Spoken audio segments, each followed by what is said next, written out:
A very warm good evening to all the viewers of this channel.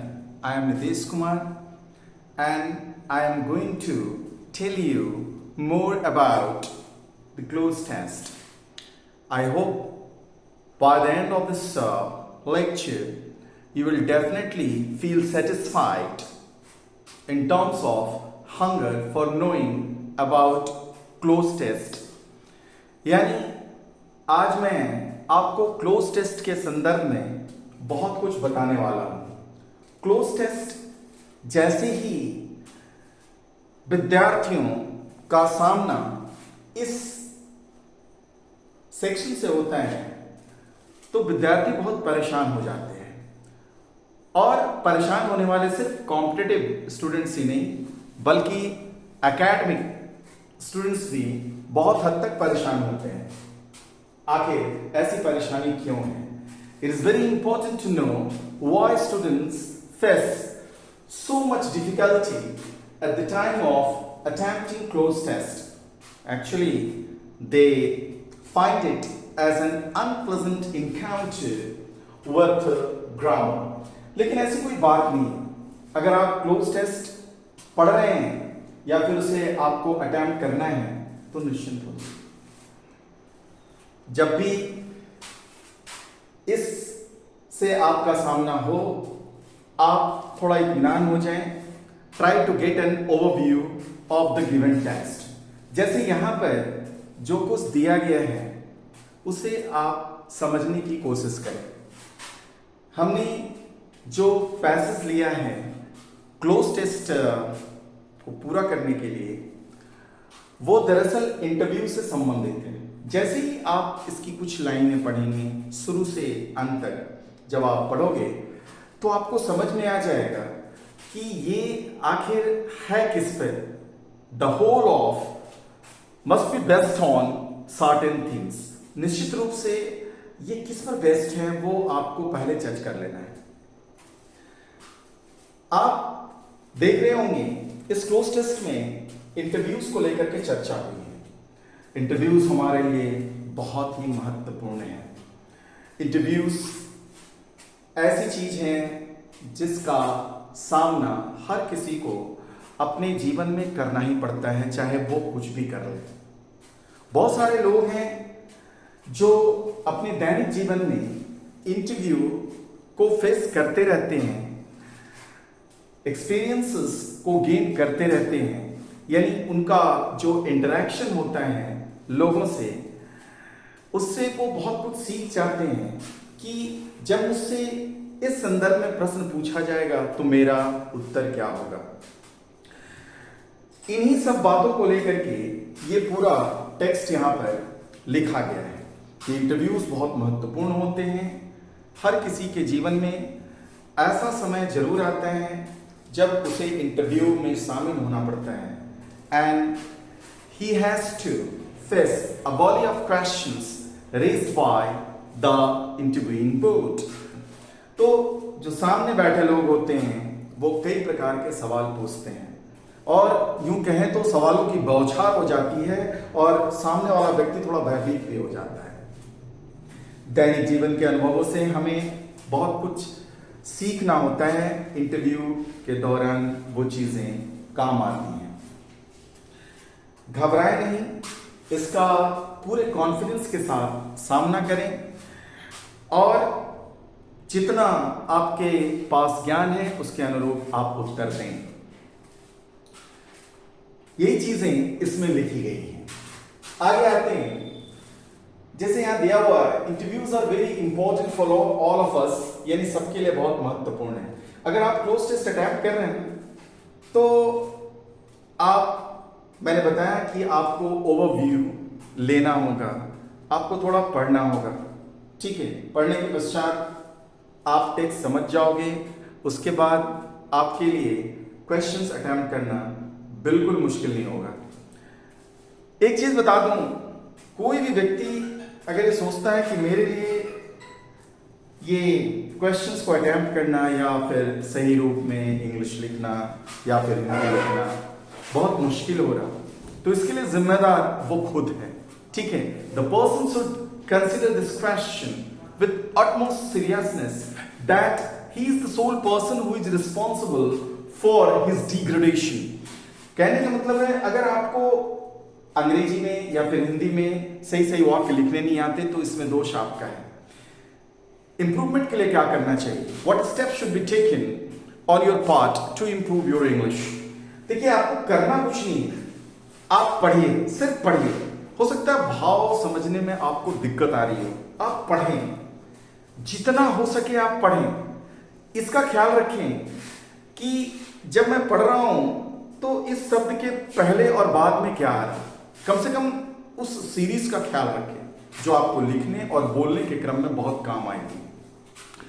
और पढ़ने के पूर्व आपने टॉपिक तो देखा ही होगा, टॉपिक को अगर आपने ध्यान में रख लिया और उसके बाद आपने पूरे टेक्स्ट को पढ़ा तो निश्चित रूप से पहले और बाद की चीजें आपको जरूर समझ में आएंगी या फिर वो दिखेंगी। ये बहुत इंपॉर्टेंट होता है।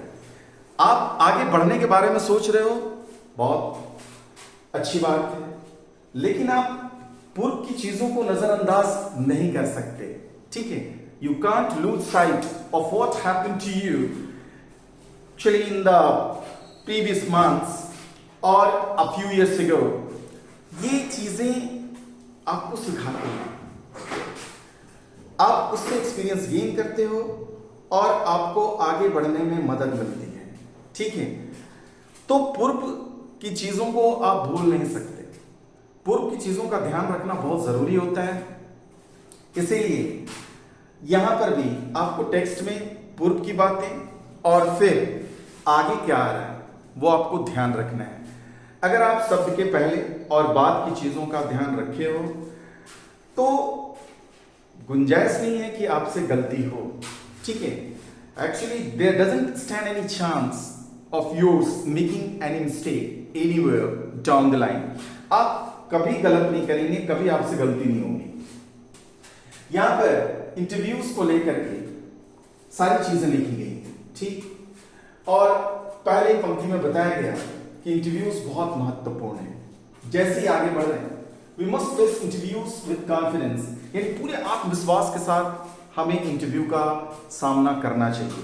फिर थोड़ा आगे बढ़े, there is blank any person who at one time or the other. अब देखिए यहां पर एनी का प्रयोग हुआ है। ठीक है, और इस एनी के कारण आप इस हार्डली को लेंगे। ठीक है, actually before pinpointing that this must be the answer, you must find all the possible explanations for ruling the other options out. यानी आपको ये भी तय कर लेना है कि हम इन तीनों को क्यों छोड़ेंगे। जैसे आपने हार्डली चुना है तो वो ये देख करके कि एनी नेगेटिव होने पर ये हार्डली का प्रयोग हो जाता है। Perhaps, probably, possibly, आपको लग रहा होगा कि ये तीनों जो है ना करीब करीब एक ही हैं। ठीक है, in terms of meaning there is hardly any difference between this three. कहने का मतलब इन तीनों में कोई खास अंतर आपको दिख नहीं रहा होगा, यानी एक को लेने के बाद दूसरे की संभावना भी बढ़ जाती है।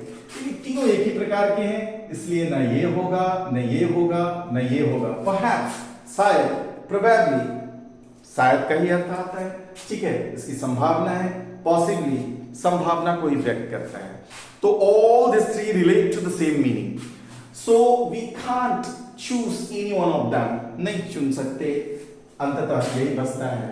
और हम जानते हैं कि नेगेटिव होने पर नेगेटिव के साथ एनी का प्रयोग होता है। इसका मतलब है जिस शब्द को आपने यहां रखा उसका कनेक्शन अगले शब्द से जोड़ा। ठीक है, और फिर आंसर पक्का हो गया। ठीक है, you sealed the place for hardly. अब आगे बढ़ते हैं। Who at one time or the other has not, जो शायद कभी ना कभी, one time or the other, कभी ना कभी, not an interview situation, कहने का मतलब है has not an interview situation। आखिर क्या भरेंगे? क्या ऐसी चीज है जिसका सामना नहीं किया गया होगा या फिर नहीं हुआ होगा। कहने का मतलब है eight one time or the other has not known, क्या नहीं जाने, क्या मेजर करना है, कुछ नहीं, क्या देखना है, कुछ नहीं। कहने का मतलब है कि इंटरव्यू को फेस किया जाता है, the person is suppose to face an interview, interview को फेस किया जाता है, यानी ये वो वर्ब है जो इंटरव्यू के साथ जाएगा। Eight one time or the other has not faced an interview, अगर यहां पर फेस दे दें तो बिल्कुल सटीक बैठेगा, who hasn't faced any such unpleasant situation in his life, कहने तो ऐसी स्थिति का सामना नहीं किया है, तो फेस दे दे, वर्ब बिल्कुल सही होगा। नहीं जाना, यहां मेजर क्या करना है, कोई भी ऐसी चीज नहीं है जिसको मेजर करना है, ठीक है। और इंटरव्यू की हम बात कर रहे हैं, इंटरव्यू में शामिल होने की बात कर रहे हैं, देखने की बात नहीं कर रहे हैं, ठीक है। इसलिए ये सारे जो ऑप्शंस हैं बिल्कुल खत्म। एक फेस्ट है वो आया, थर्ड वन में why are a day to day. अब स्वामी के इंटरव्यूज की बात कर रहे हैं तो यहां पर हम डिस्कशंस की बात तो शुरू नहीं कर देंगे, ठीक है, मीटिंग्स की बात तो शुरू नहीं कर देंगे, सेमिनार्स की बात तो शुरू नहीं कर देंगे, इंटरव्यूज की बात है तो इंटरव्यूज ही चलेगा, ठीक है। If you have made start of with the topic interview, actually we will have to continue the same topic, we will have to show some amount of consistency. हमको दर्शाना होगा कि नहीं भाई, हमने इंटरव्यू को लिया तो इंटरव्यू को ही हम आगे बढ़ा रहे हैं, ठीक है, हमने कुछ और नहीं लिया, ठीक है। वी हैवंट गॉन एस्ट्रे, हम लोग इधर उधर नहीं भटके हैं, हमने मीटिंग्स की बात शुरू नहीं की, हमने सेमिनार्स की बात शुरू नहीं की, हमने डिस्कशंस की बात शुरू नहीं की, हम इंटरव्यूज से शुरू किए थे, इंटरव्यूज पर ही अभी, ठीक है, वो है। Now the fourth one, are a day to day for people, for people day to day. स्वाभाविक है लोगों को दैनिक जीवन में भी अनुभव प्राप्त होता है, तो डे टू डे हम लोग डे टू डे एक्सपीरियंस की बात करते हैं, ठीक है। स्वाभाविक है जो लोग आगे देखते जाइए, ठीक है, यानी जो लोग दूसरों से मिलते रहते हैं उनको क्या प्राप्त होगा, अनुभव प्राप्त होगा, ठीक है। और क्या हो सकता है, स्वाभाविक है उनकी फीलिंग्स हर्ट हो सकती है, तो फीलिंग्स के हर्ट होने जैसी कोई बात तो की नहीं गई, ठीक है। तो इसका मतलब है कि एक्सपीरियंस गेन होगा, ठीक है। संभावना, अरे भाई जो संभावना होनी थी उन्हें बता दिया। The person who is getting in touch with others, यानी दूसरों के संपर्क में आ रहा है, उसको क्या होगा, उसको अनुभव प्राप्त होगा जो दूसरों के संपर्क में आ रहा है डे टू डे, यानी अपने दैनिक जीवन में दूसरों से मिल रहा है तो उसे अनुभव प्राप्त होगा, ठीक है। अब जब जो प्राप्त होगा वो हमने तो बता दिया, तो पॉसिबिलिटी की बात क्यों करेंगे और उसको सिर्फ एक इवेंट की तरह हैपन होने वाली बात क्यों कहेंगे। हम लोग फिफ्थ की तरफ बढ़ते हैं, हु, अब स्वाभाविक है यहां दिया हुआ विथ, ठीक है। I have already advised all of you to take into account what follows and what precedes, यानी जब भी क्लोज टेस्ट आप भरने जा रहे हो, फिल करने जा रहे हो, तो इस बात को मत भूलिए कि बाद वाला और पहले वाला, ठीक है, वैसे भी अंग्रेजी लिख रहे हो तब भी आपको इन बातों का ख्याल रखना है कि आखिर आ क्या रहा। देखिए विथ आ रहा, और ऐसी स्थिति में दो ही संभावनाएं हैं जिसके साथ विथ आ सकता है, एक इंटरैक्ट है और दूसरा कंसर्न्ड है। कंसर्न है, स्पीक लेंगे तो आगे टू लगाना पड़ेगा, ठीक है ना। रिएक्ट विथ समथिंग, यानी रिएक्ट के साथ भी विथ आता है, लेकिन भाई इंटरव्यू में आप रिएक्शन देने के लिए थोड़ी शामिल होते हैं, ठीक है। Is this the real motive behind conducting an interview? No, आप रिएक्शन देने के लिए वहां शामिल नहीं होते, ये खत्म। Speak to, you speak to somebody, what follows I have already mentioned, that is very important. तो ये स्पीक के बाद आपको टू लगाना पड़ता है, भाई इंटरव्यू स्पीक करने के लिए नहीं होती, आमतौर पर आप स्पीक करते हो। अब दो ही आ गई जिसके साथ विथ आता है, लेकिन यहां पर क्या बोल रहे हैं कि अपने दैनिक जीवन में दैनिक कार्यों के कारण ठीक है, दैनिक कार्यों के कारण उनको मिलना पड़ता है, ठीक है। Interactive, inter means there will definitely be two persons involve, दो लोग शामिल होंगे। ये इंटर जैसे इंटरमीडिएट, तो आप समझ सकते हैं inter actually there is a sense of connectivity being introduced into the word interact. कहने का मतलब कि इंटरैक्ट स्वाभाविक है, the actions of two coming together, तो कहने का मतलब इंटरैक्ट, तो स्वाभाविक है इंटरैक्ट लेंगे, कंसर्न भी खत्म, ठीक है। इन द डेली चोर्स, ठीक है, वी आर हियर, देखिए आगे चल रहे हैं इंटरव्यू सिचुएशंस, यानी हमारा लेना देना किससे, ठीक है। What have we to deal with, किससे लेना देना है। अब ऐसी स्थिति में संबंध की बात करनी है, किससे लेना देना, जुड़ाव किससे है। तो वैसी स्थिति में अगर आप संबंध की बात करेंगे, ठीक है, तो आपको लेना होगा कंसर्न। स्वाभाविक है, कंसर्न विद इंटरव्यू सिचुएशंस, यानी हम और स्थितियों की बात नहीं कर रहे, इंटरव्यू की सिचुएशन की बात कर रहे हैं, ठीक है। Means we are not taking into account anything else except that of what interview situations. कहने का मतलब सिर्फ इंटरव्यू सिचुएशंस के बारे में हम चर्चा करना चाहते हैं, मींस डील विद। तो किससे संबंध है, इसकी अगर बात होगी तो कंसर्न का प्रयोग करना होगा, ठीक है। No meeting, no involve, no interested, ठीक है। इन्वॉल्व लेंगे तो आगे इन लेना पड़ेगा, इंटरेस्टेड इन समथिंग, ठीक है। To have a meeting with आता है, लेकिन यहां संबंध की बात करनी है, और meeting actually that is called for a certain purpose, नहीं लेना हमें।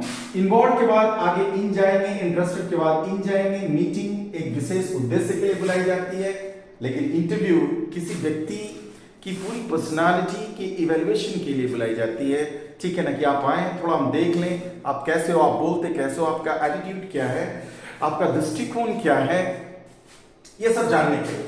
कंसर्न यहां संबंधित, इसलिए हम लोग कंसर्न लिए आगे विद पे। व्हेन वन इज ए, स्वाभाविक है ए है, तो ऐसा शब्द लेना है जो कॉन्सोनेंट से शुरू हो, ठीक है, सभी तो हैं। अब एक भिखारी इंटरव्यू में क्या भाग लेगा?